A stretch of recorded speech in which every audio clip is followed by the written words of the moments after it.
Che Guevara. A ruthless revolutionary is intent on destroying the United States.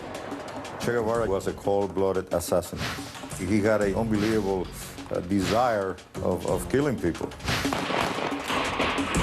In the 60s, he's causing mayhem in Bolivia to spark off revolutions throughout South America that will destabilize the area and threaten American interests.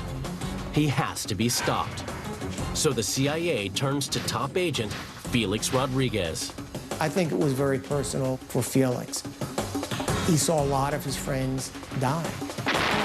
His mission: capture Che Guevara and bring him back alive.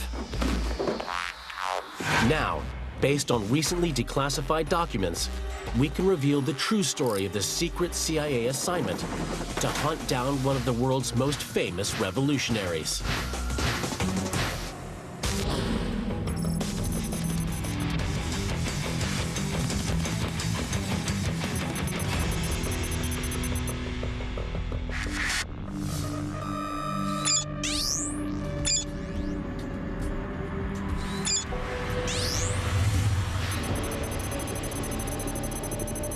In a remote area of the southern part of Bolivia, a unit of government soldiers are out on a routine patrol.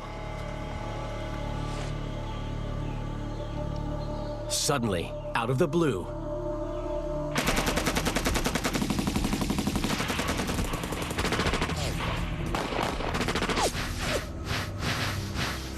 seven are killed. 12 soldiers are taken prisoner. The Bolivian soldiers are losing an ever-widening war against one of the world's most notorious revolutionaries, Che Guevara, who is determined to spread chaos.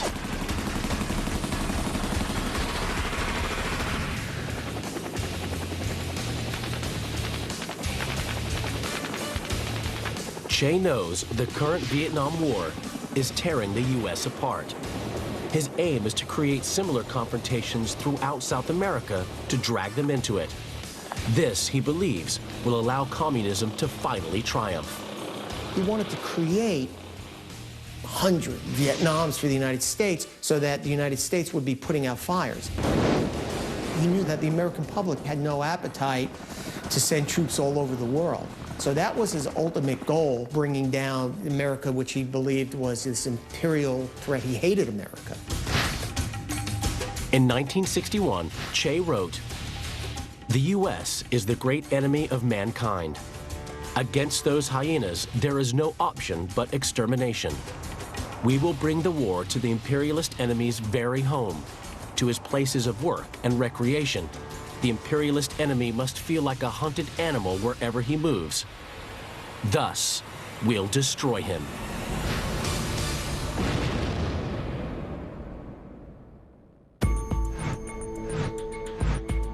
Born in Argentina, Che is a professional revolutionary communist. He was this mysterious figure. I wouldn't say to the extent of Osama bin Laden, because there were differences. But really, the goals were the same, to bring down the United States. He fights against the U.S.-sponsored coup in Guatemala. He leads the Cuban Revolution with Fidel Castro and overthrows the U.S.-backed government. If you were going to be a revolutionary, you had to be a hard person. You had to be dedicated. You had to believe in what you were doing, and you truly did. To students and revolutionary youths the world over, he is a hero, a freedom fighter. He was young, he was handsome, he was articulate. He had this reputation. He's writing how-to books on revolution that are being used by revolutionaries all over the world and being read on college campuses in the United States. He was the picture of revolution. But to others, Che is a cold-blooded killer.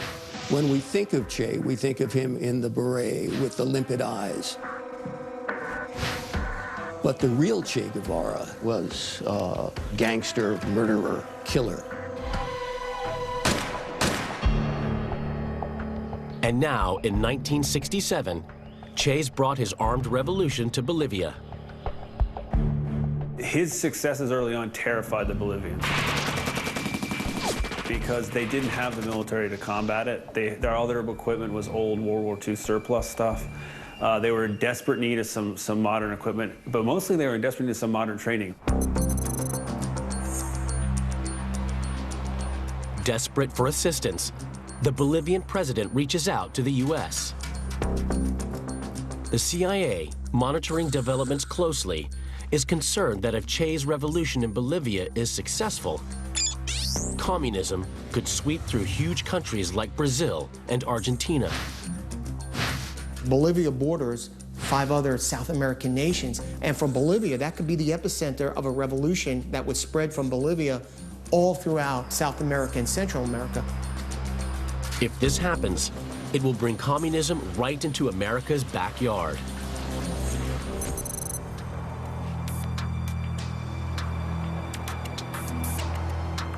At first, the American response is cautious. Clearly, they need help. But we didn't want American soldiers going into the field and dying, because we're already engaged in Vietnam, and we did not want that to escalate into South America, into our hemisphere. Just 17 Green Berets are flown in. Their mission is simply train the Bolivian soldiers.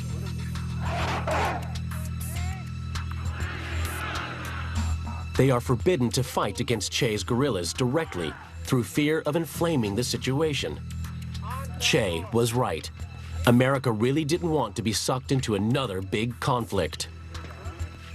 It was a classic Green Beret mission, which is send, special forces into an area, train the locals, get them really up to speed militarily, train them in the intricacies of war and counterinsurgency, and let them do the fighting.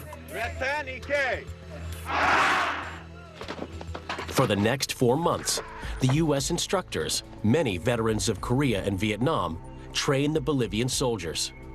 The military has a term for training. It's crawl, walk, and run.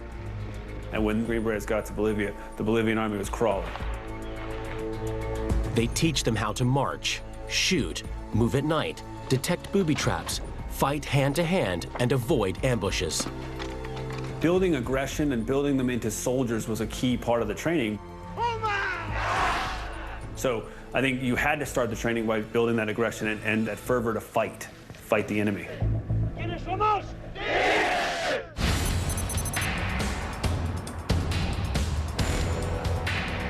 The problem facing Washington is not only are the Bolivian army poorly trained, but intelligence on the ground is virtually non-existent. Our intelligence network at that time wasn't great. We were so focused on the Soviet Union, we had very little intelligence on them. There was so much conflicting information, and that built into the whole myth of Che, this boogeyman. And did he have hundreds of men, thousands of men? So, the CIA calls in one of their top agents, Felix Rodriguez, to lead the hunt for Che.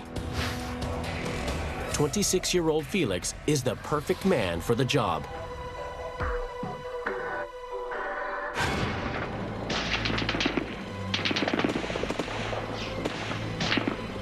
Rodriguez was a victim of Castro and Che's revolution in Cuba. He and his family were forced to flee when the communists seized power in 1959. My uncle, who was a senator in Cuba, so he had to leave the same day to the United States in his boat. And of course, they ransacked his house. And then when I started looking at what was happening in my country, that's really what decided me to do something about it. Felix left school to fight against Castro. He felt a motivation to go and do this. It was very important to him, and he's been fighting communism ever since. I think it was very personal for Felix. He saw a lot of his friends die. He saw a lot of their businesses confiscated. He saw a lot of good people hurt. The young Rodriguez develops a deep loathing for Che Guevara. Really, he was a cold-blooded assassin. He had an unbelievable desire of killing people.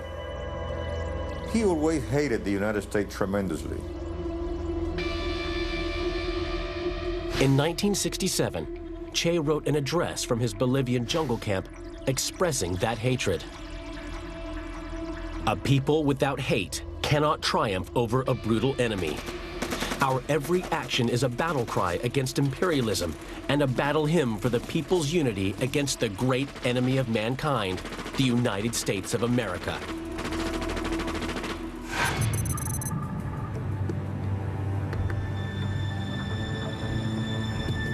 Rodriguez is summoned to a meeting with the CIA in his hometown, Miami.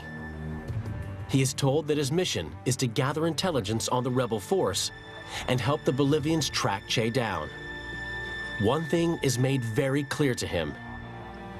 His job is to bring Che Guevara back alive. For Felix, the thought of going down there and possibly capturing Che, it was the opportunity of a lifetime. It was his chance to give back to the United States and to right what he felt was a wrong to his country.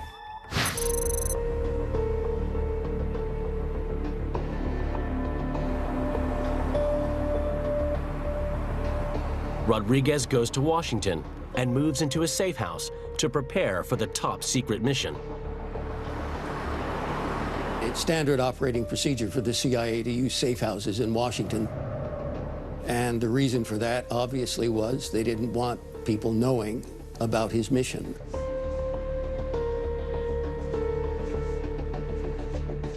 Rodriguez is then given what little intelligence the CIA has on Che. Some personal documents and photographs found in Che's abandoned Bolivian camp, and statements from captured guerrillas and deserters of the rebel force. It is very important to be able to familiarize yourself with as much as you can with the guerrilla. You want to know exactly how they feel, the way they operate, and that's important when something happens in the field.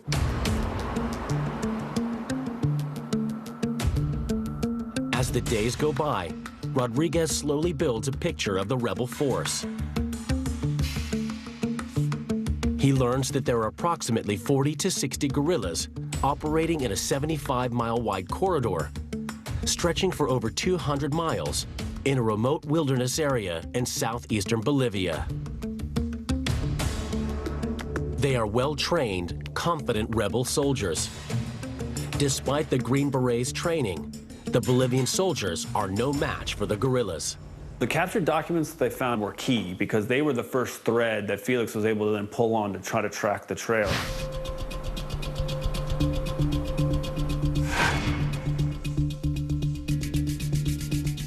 In the course of his preparation, Rodriguez starts to focus on one particular rebel, a man named Paco.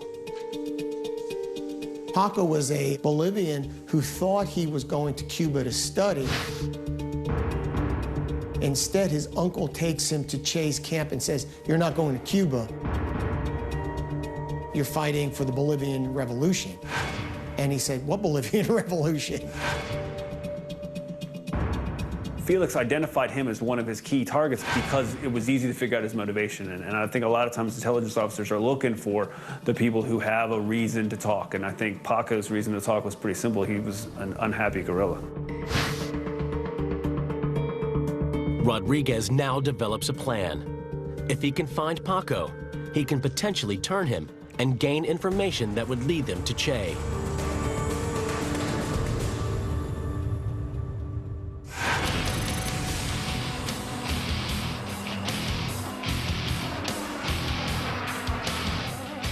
Special Intelligence Agent Felix Rodriguez secretly enters Bolivia. His cover, a businessman named Felix Ramos. The hunt for Che Guevara is finally beginning.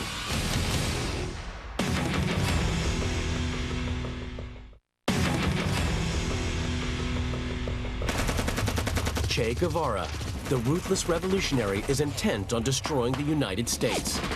He's causing mayhem in Bolivia to spark off revolutions throughout South America that will destabilize the area and bring communism into America's backyard. He has to be stopped. CIA intelligence agent Felix Rodriguez is on a mission to hunt him down. But the clock is ticking. From March through to July 1967, Che and his guerrillas strike the Bolivian soldiers at will with devastating effect. They were overmatched by these Cubans who had really honed their craft not only on the Cuban Revolution, but also later in the Congo and some other places.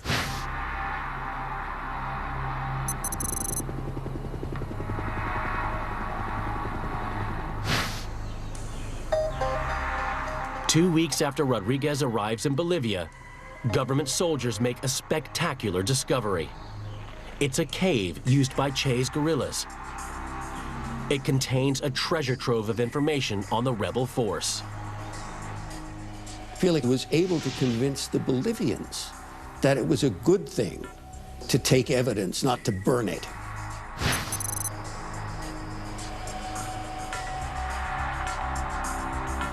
Back in his local CIA station in the Bolivian city of Santa Cruz, Rodriguez is presented with the guerrillas' documentation of their contacts in the country, deciphered radio messages from Cuba, and travel information with false names and photographs of the rebels.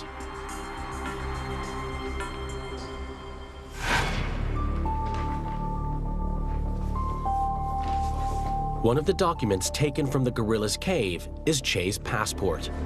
It reveals how he entered Bolivia, disguised as a middle-aged Uruguayan economist in November 1966. Rodriguez spends hours combing through every wallet, photograph, notebook, and scrap of paper recovered from the abandoned guerrilla cave.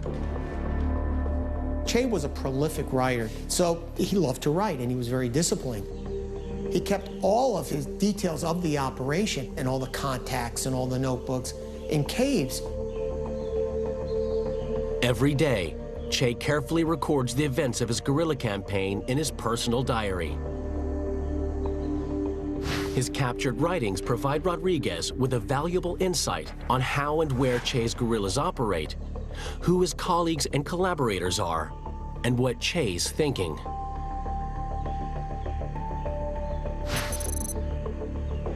From a military point of view, we had 3 new battles with losses for the army, but none for us. The morale of the guerrilla movement is growing stronger, and if handled well, will certainly guarantee success. Che chose Bolivia because it was a central part of South America. And what his hope was to start the revolution there and then be able to spread it out into the rest of South America. They believe that if you have a small group of men who are really dedicated and they start the revolution in a rural area, they can recruit the peasants, and that would spread throughout the countryside and eventually make its way to the cities. And then they would take over. Che's writings reveal plans to create a major uprising using the Bolivian peasants. But as he reads on, Rodriguez discovers Che's strategy isn't working. The locals are not joining them. The peasant base has not yet been developed, although through planned terror, we can neutralize some of them. Not one enlistment has been obtained. Rodriguez realizes that Che has wildly miscalculated. He has focused his operation in the wrong part of the country. Che should have chosen the area around Bolivia's capital city, La Paz. There are really 2 Bolivias. There's the Bolivia that's really active around La Paz, and you have tin and copper mines, and you have unions that are there, and you have the university system and students. That would have been right for revolution. But Che, for some reason, he picked this area of Bolivia that was remote, that was scrubland. He picked an area where the peasants, the poor farmers, spoke a different language. They really didn't speak Spanish. And so when he came into the area, they were very suspicious of outsiders. People were just looking to eke out a living. They were just looking to survive. They had no idea what revolution was.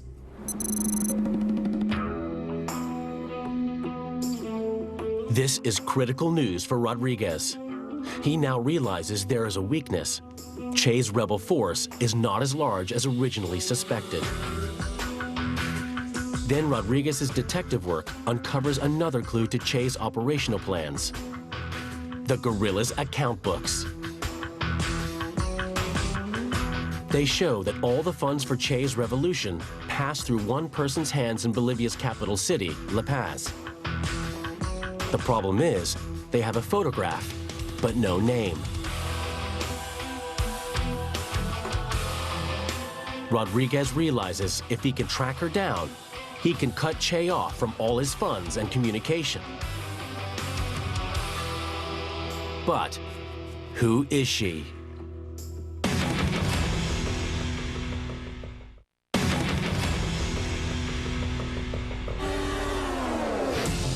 CIA Special Intelligence Agent Felix Rodriguez is on the hunt for the rebel terrorist Che Guevara and his ruthless band of guerrillas.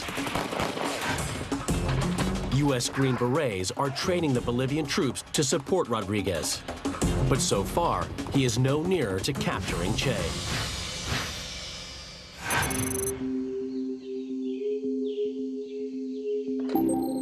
Then, a critical piece of intelligence comes through to Rodriguez's CIA station in Santa Cruz.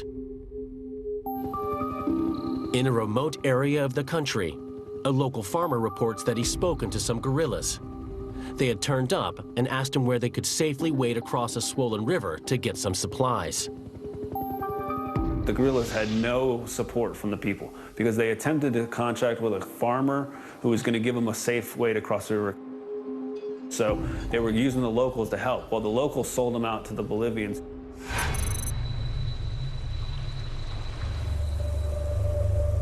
The Bolivian army now set a trap. They tell the farmer to put a white curtain on a tree to let the guerrillas know where it is safe to cross. During the early hours of the morning, Bolivian soldiers stake out the area.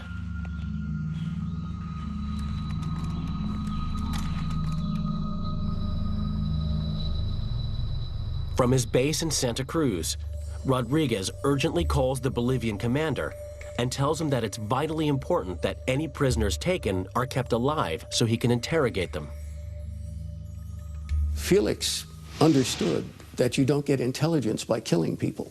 You get intelligence by making them your friends and eliciting information from them, and he was very good at that.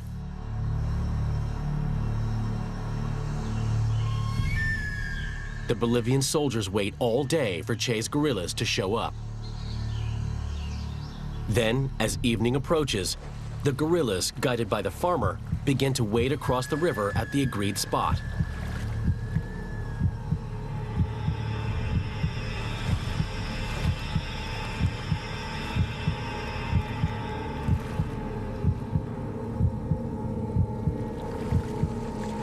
As they reach midstream, the Bolivian soldiers open fire.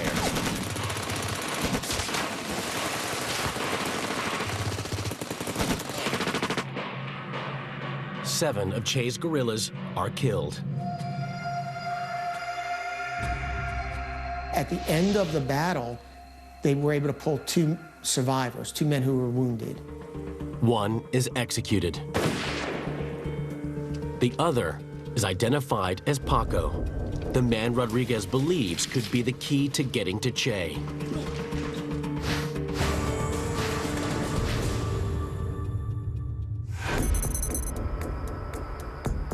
Rodriguez receives the news of Paco's capture. His worry is that the Bolivian soldiers will shoot him before he can interrogate him. That's why I interceded and told him this prisoner was very important to us. If you believe that the information we got from him is not worthwhile, I will never ask you for another prisoner. But please give this guy to us. And he did. Felix went to get him and flew him out and made this youngster realize that he was not going to be killed. And the relief must have been overwhelming because the other guerrillas were dead. He was wounded in 2 places. Not lethal, but he was wounded in here and in this place here, in these 2 places here. So I did pay for a nurse from a hospital to come over and to treat him. And we were able to save his life. Back in his base in Santa Cruz, Rodriguez can now begin the most important part of his mission. He can interrogate the person who he thinks could lead him to Che. At first, Rodriguez plays the nice guy. He gives them clothes, he lets them, buys them magazines, he allows them to write letters home. And on the flip side, he starts building rapport with them just by talking to them. Little by little, Rodriguez gets Paco to open up. I could tell that the guy had a tremendous memory. He will cite the location where he was months before, and he could give you the address and the name of 15 people. And that's very unusual. After 2 weeks of interrogation, Rodriguez realizes the great revolutionary Che is in even more trouble than he thought. From Paco, he was able to find out that this was a very fractured unit. There was a lot of infighting. There was no harmony. This was a dysfunctional revolutionary band. They didn't have enough food. They weren't able to scrounge from the people because the people weren't supporting them. What it did is it degraded his force to the point where they were really combat ineffective. A lot of the Bolivians wanted to desert and go back to their families. The Cubans were hardcore, and they said, no, you're not going to desert.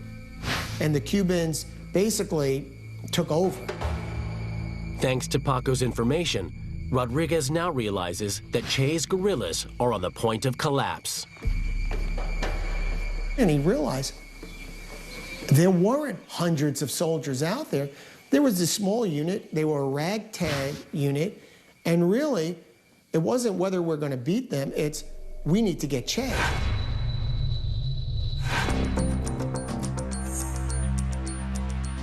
Rodriguez then decides to show Paco the photograph of the mysterious person who controls Che's funding and communication network. So I brought these pictures to Paco, and Paco was the one who identified Loyola Guzman and told us this is La Coyola Guzman, who is from the university. Loyola Guzman, 25, a graduate of the elite Communist Party activist training school in Moscow, a member of the Bolivian Communist Youth. She is Che's key contact and financial organizer, working out of a secret cell in Bolivia's capital city, La Paz. This is a huge breakthrough for Rodriguez. He calls in the Bolivian soldiers to arrest her, but she refuses to talk, saying she would rather kill herself than betray her comrades. Despite her silence, CIA agent Rodriguez has won a victory. By capturing Guzman, he has cut Che off from his funds and communication. Rodriguez has them exactly where he wants them. The rebel force is now completely isolated and on their own.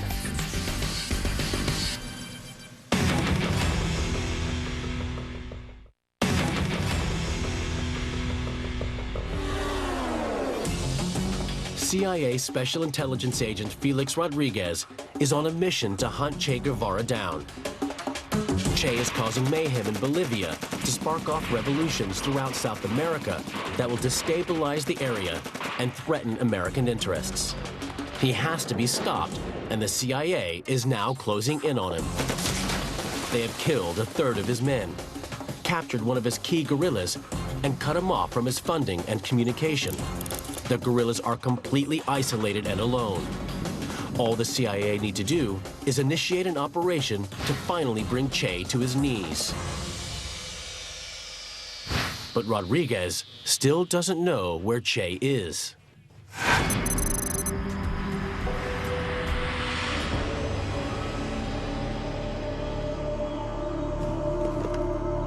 Then, there's another breakthrough. Bolivian soldiers fire on a small band of guerrillas. 3 are killed.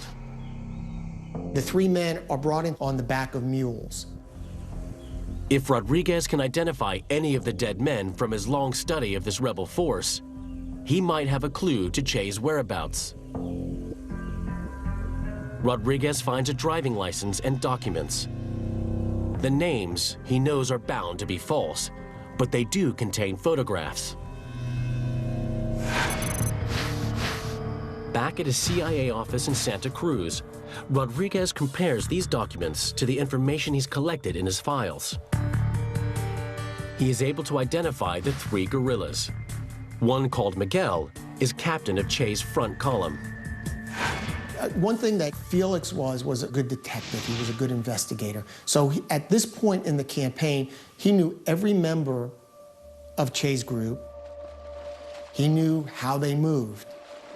Che divided his column into 3 sections, with groups of men traveling in the front, middle, and rear guard. Che split his force into 3 that would march in certain intervals so that you would never caught all of them together. Rodriguez knows that Che always moves in the protected middle column, just 3,000 feet behind his front men. Using the location of where Miguel is killed, Rodriguez is able to determine Che's position. This is the breakthrough he's been waiting for. It is the critical moment. He now knows where Che is. He's got to strike immediately.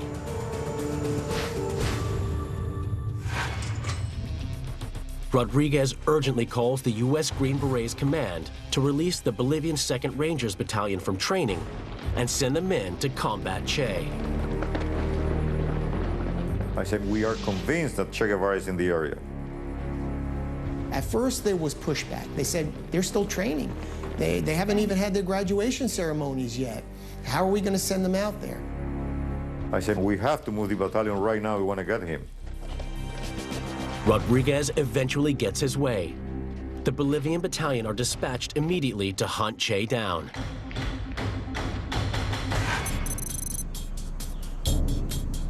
Rodriguez receives information from the Bolivian command that there is a band of 17 guerrillas holed up in a ravine somewhere deep in the Bolivian countryside.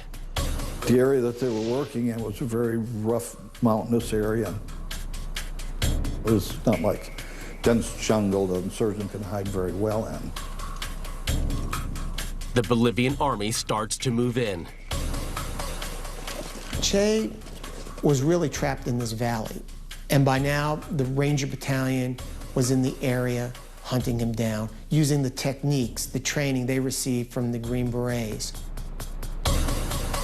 Che and his guerrillas discover they are now completely encircled by the Bolivian troops. It is the key moment in the campaign.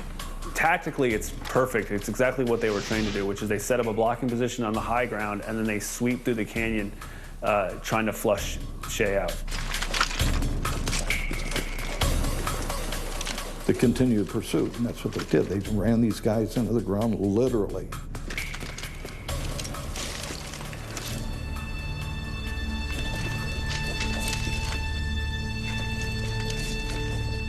As the guerrillas try to escape, the soldiers, all recent graduates of the U.S. Army Special Forces training camp, pick them off.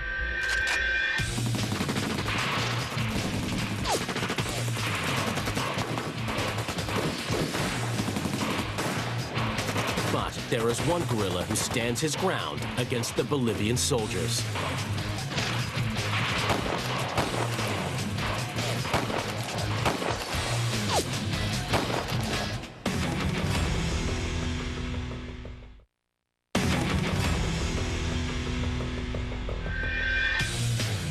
CIA Special Intelligence Agent Felix Rodriguez and the U.S. Green Berets trained Bolivian soldiers have been hunting down the ruthless revolutionary Che Guevara in the remote South American countryside.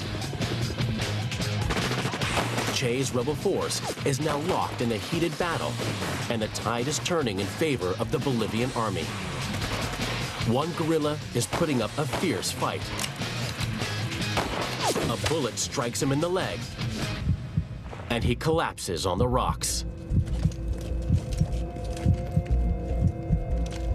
As the soldiers ask him to identify himself, he shouts, "Don't shoot me.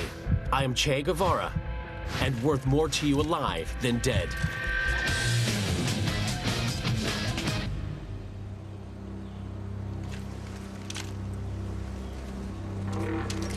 The wounded Che is brought back to a small hamlet. He is kept under guard in a schoolhouse until the Bolivians decide what to do with him.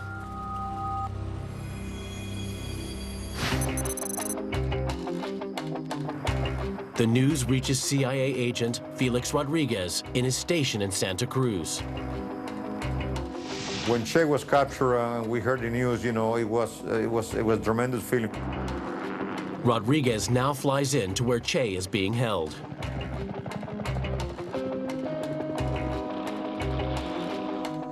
The first thing he does is photograph all of Che's captured documents.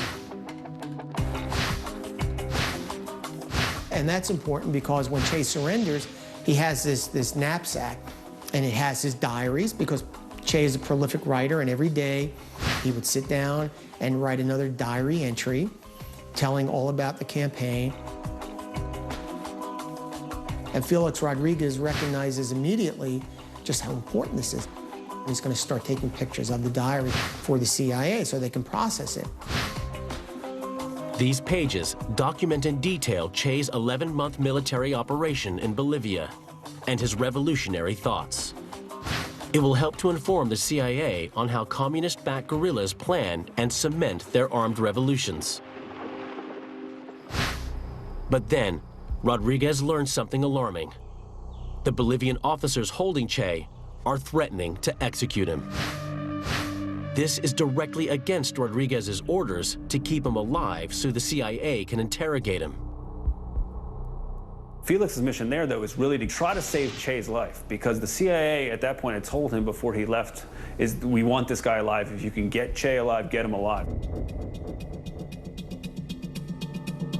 Rodriguez now appeals to the Bolivian military's top brass to halt the execution. The answer comes in a coded call, sealing Che's fate. We had a very simple code: 500 Che Guevara, 600 dead, 700 alive. Rodriguez is given the code 500 for Che, 600 for dead. Che is to be executed.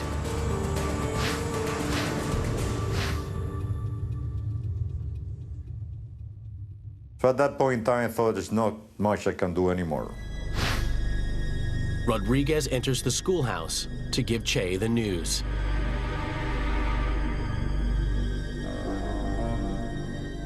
These two men have been playing a lethal game of cat and mouse. And now, the final confrontation. Che would talk to no one. He would not be talked to, but he talked to Felix. And the question has always been why. And to me, the answer is that Felix treated him like a man.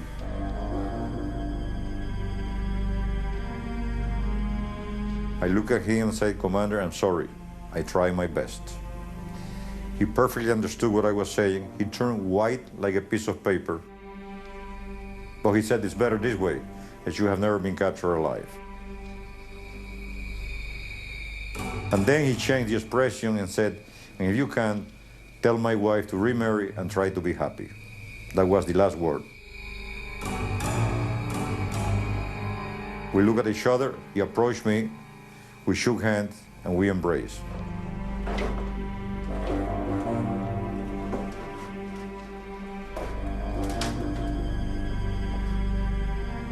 Rodriguez asks if he can take a picture of the two of them side by side. Che agrees.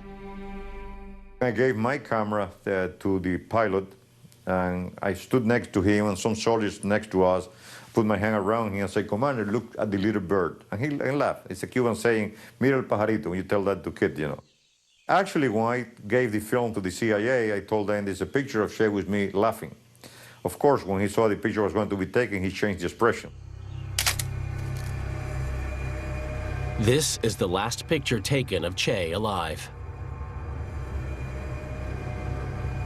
Now the moment has come to carry out the orders from the Bolivian High Command. Rodriguez briefs Che's executioner, a Bolivian soldier who's volunteered to shoot Guevara. Executing Che without a trial is illegal, So Rodriguez orders the soldier to make it look like he has died in battle. Don't shoot from here up, shoot from here down, because this man's supposed to die from combat. 39-year-old Che Guevara then says his last words. I know you've come to kill me. Shoot, coward. You are only going to kill a man.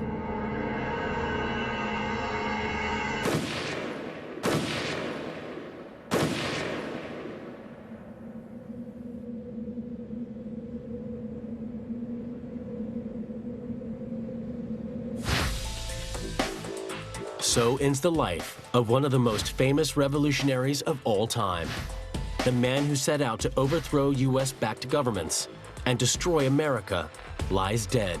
Che Guevara was a charismatic provocateur, revolutionary, gangster, murderer who's hugely unsuccessful in Bolivia. And I think he met the fate he deserved.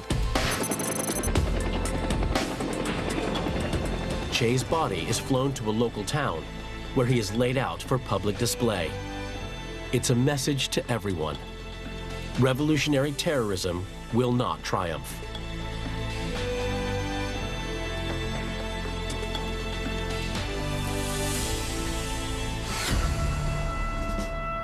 Back in Washington, the CIA views this as the perfect operation. They've been stalking Che for over 10 years and have now finally ended his reign of terror. For the Americans, I think it was some relief. He had been a ghost for so long, they had tracked him for so long, and they knew that he was such at the heart of this exporting of the Cuban-style revolution. To be able to have him gone and not be able to start a revolution down there was I think, greeted well. High on the list of CIA successes is the way Rodriguez broke new ground in Bolivia with his pioneering investigative techniques.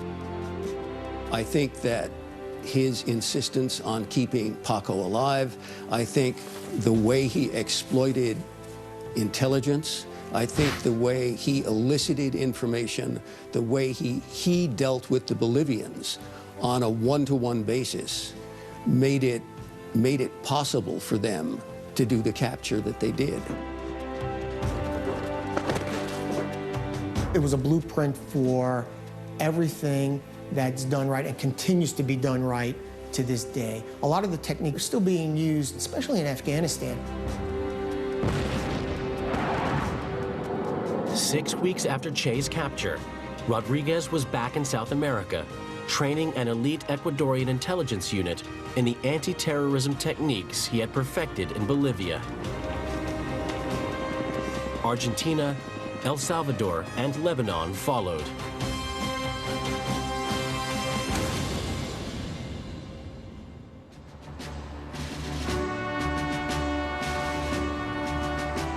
In 1969, the man who caught Che Guevara became an American citizen and enlisted in the United States Army. During the Vietnam War, he flew over 300 helicopter missions and was shot down 5 times. He received 9 crosses for gallantry by the South Vietnamese government, and during his career with the CIA, Rodriguez was awarded the Intelligence Star for actions of extraordinary heroism. But despite all this, Rodriguez will always be remembered for his CIA mission to hunt down Che. You know, I was 26 years at the time, 26-year-old. I have done a lot of other things that I consider probably more important, but for one reason or another, this is the one who have become more famous because of the figure of Che Guevara.